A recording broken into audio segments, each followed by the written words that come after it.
صوم محمد السلام عليك يا رسول الله السلام عليك يا حبيبي يا نبي الله. Assalamualaikum.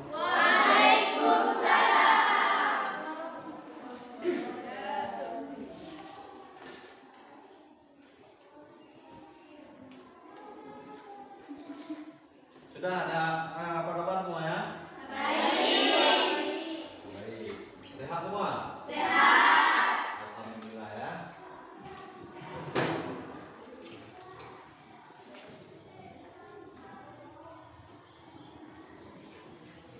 Sebelum Bapak mulai, Assalamualaikum warahmatullahi wabarakatuh.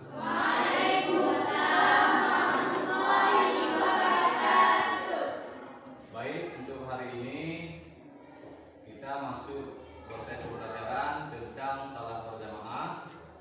Sebelumnya, coba kedua kelas dipimpin doanya dulu.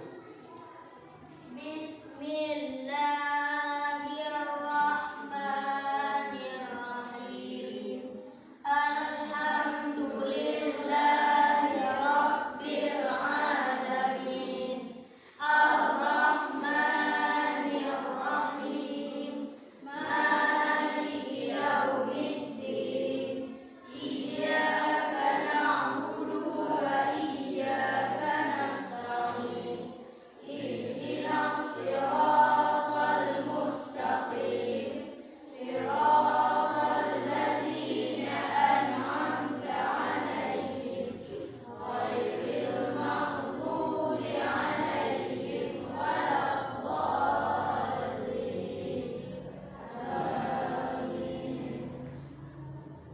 Sudah. Untuk hari ini Bapak share dulu. Mungkin ada yang tidak hadir. Coba yang namanya memanggilkan diangkat tangan. Dasri Diani, Nurul Jannah,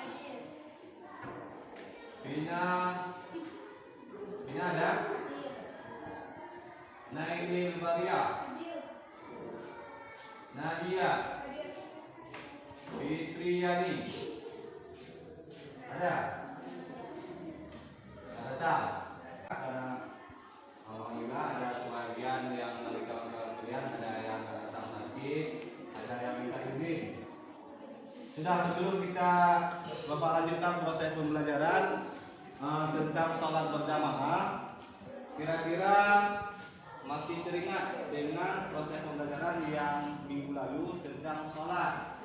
Nah, coba siapa yang tahu ataupun masih ingat tentang pengertian sholat? Silakan, siapa tahu kira-kira? Ya, silakan dulu di tengah, siapa?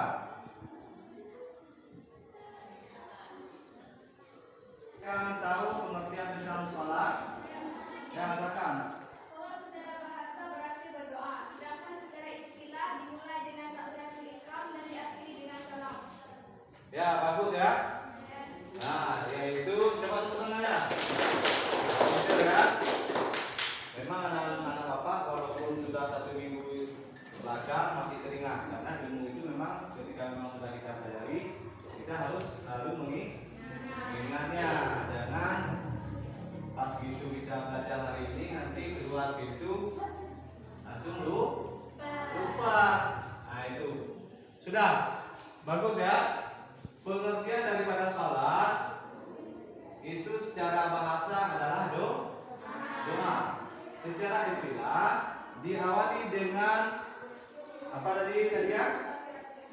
Takbiratul ihram dan diakhiri dengan salam. Sudah bagus ya. Nah, baik, untuk materi hari ini, ini sebenarnya Bapak paparkan melalui fokus karena kondisi kita mati lampu. Jadi harus kita gunakan seadanya ataupun menggunakan laptop ya. Ini kira-kira coba diperhatikan ya. Ini laptop yang sudah Bapak taruh di depan.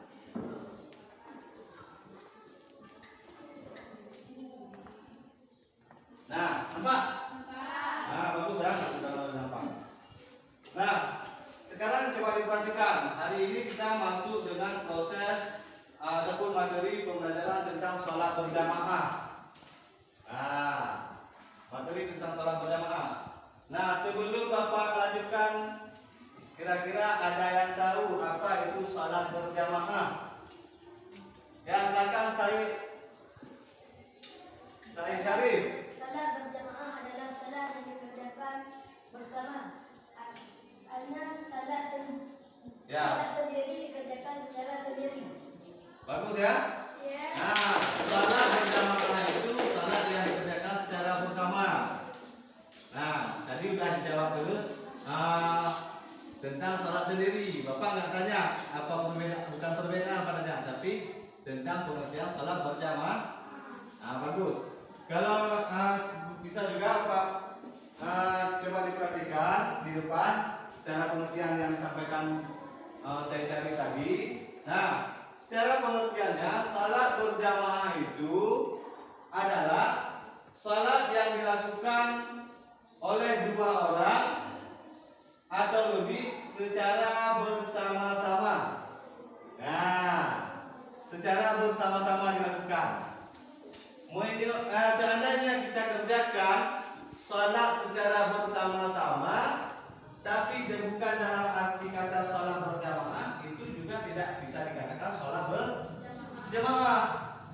Nah, coba kita lihat lanjut lagi dengan penjelasannya. Dalam sholat berjamaah, satu orang menjadi imam dan satu orang ataupun satu yang lainnya menjadi imam. Nah, itu kalau sholat berjamaah dilakukan dua orang. Nah, kalau dilakukan ramai lebih banyak, misalnya ada 20 orang, ada laki-laki, ada perempuan, ataupun dilakukan dengan lebih daripada satu orang, imamnya juga tetap satu orang. Nah, jangan nanti imamnya dua orang karena ramai. Boleh nggak imamnya dua orang? Nggak boleh ya? Nah, yang namanya imam itu tetap satu orang, ya. Satu orang berarti tadi dalam pengertian tadi yang bisa kita ambil berarti melaksanakan sholat berjamaah dua orang. Yang satu orang menjadi imam, yang satu orang menjadi makmum. Nah, untuk posisi imam dan makmum juga harus jelas. Nah, artinya harus jelas, berarti posisi imam di depan, makmumnya di belakang. Jangan nanti sejajar. Nah, Anda enggak tahu kita bedakan mana yang makmum, mana yang imamnya. Jadi karena sejajar berdirinya. Sudah itu ya. Nah, itu coba diperhatikan baik-baik. Nah, sekarang kita perhatikan lagi. Salat berjamaah ini hukumnya kira-kira apa? Apa hukum kita melaksanakan salat berjamaah? Hukum salat berjamaah ya, saya cari. Apa saya cari?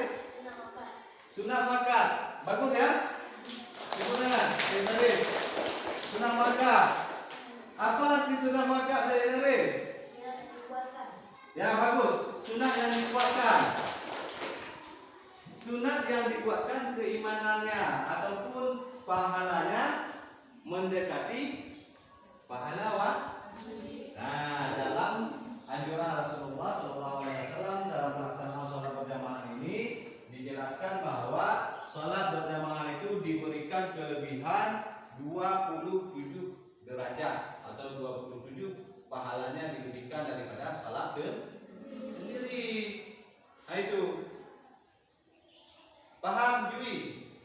Paham ya? Nah, kalau nggak paham nanti ditanya lagi, jangan diam aja. Padahal nggak paham. Itu sudah paham ya? Sholat berjamaah itu hukumnya sunnah makan. Nah, itu coba diingat. Nanti jangan ditanya pas minggu depan bapak tanya lagi, nggak teringat ya? Sudah. Sekarang kita lanjutkan. Nah, coba diperhatikan di komputer bapak juga ada paparan. Nah, ini syarat menjadi imam. Nah, seorang imam itu juga harus ada syaratnya. Syarat menjadi imam itu yang pertama sudah pasti beragama Islam. Beragama Islam. Kalau bukan orang Islam tidak boleh menjadi imam. Karena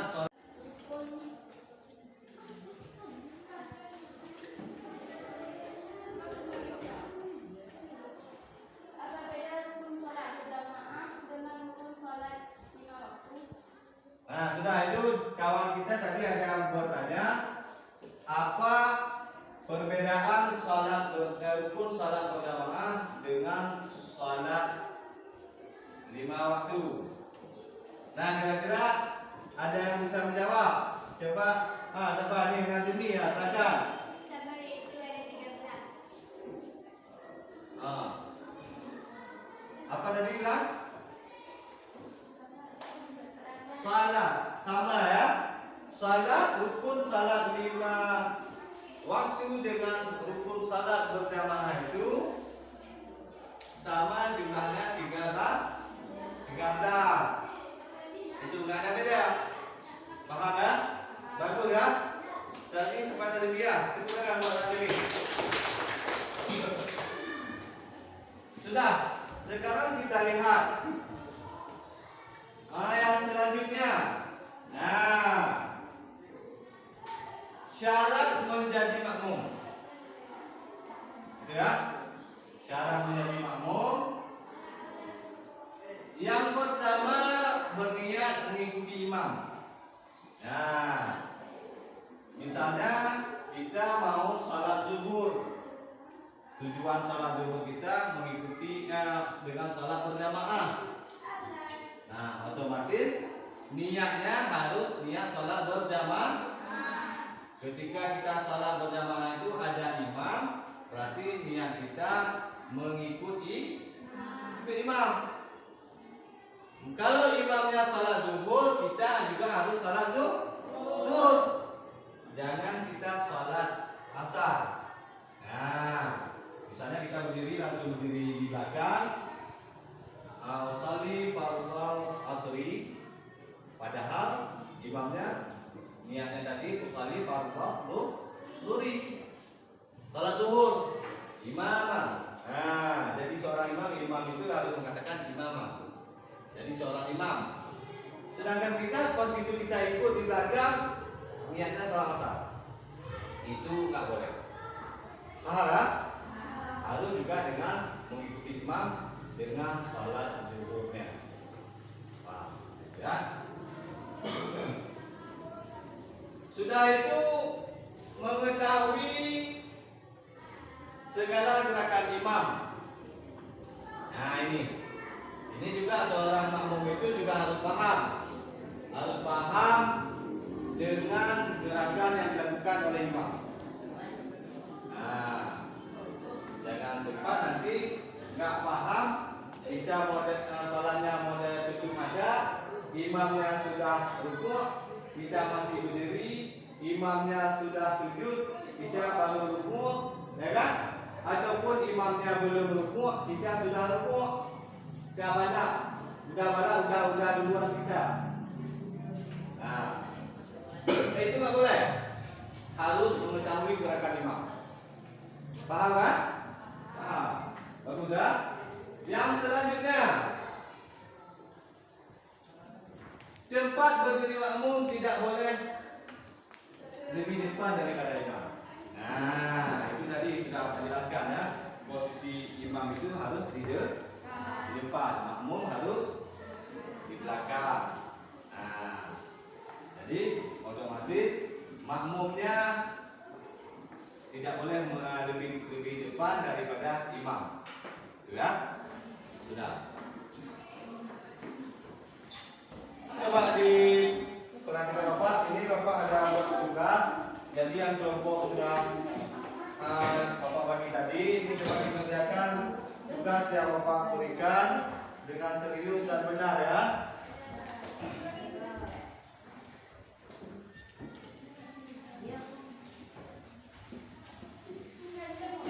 Sudah, silakan dikerjakan sekarang.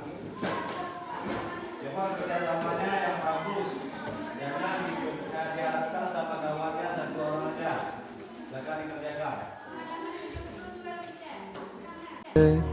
وانا معاك دايما كده وحشني، وببقى مش عايزة انا امشي واسيبك، هو ده اسمه كلام.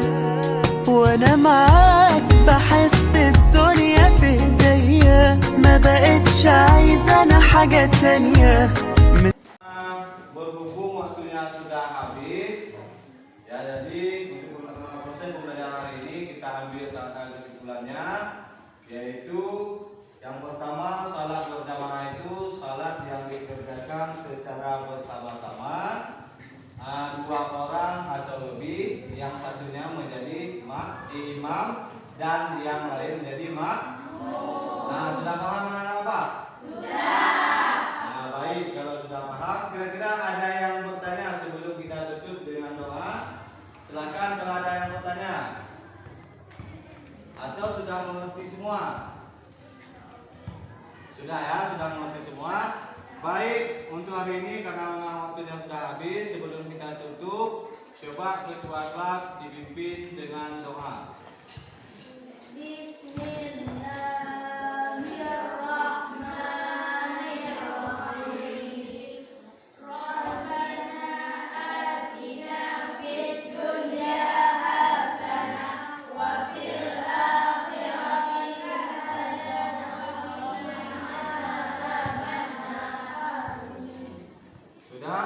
Dengan berakhirnya doa tadi, mudah-mudahan proses belajar ataupun pembelajaran kita hari ini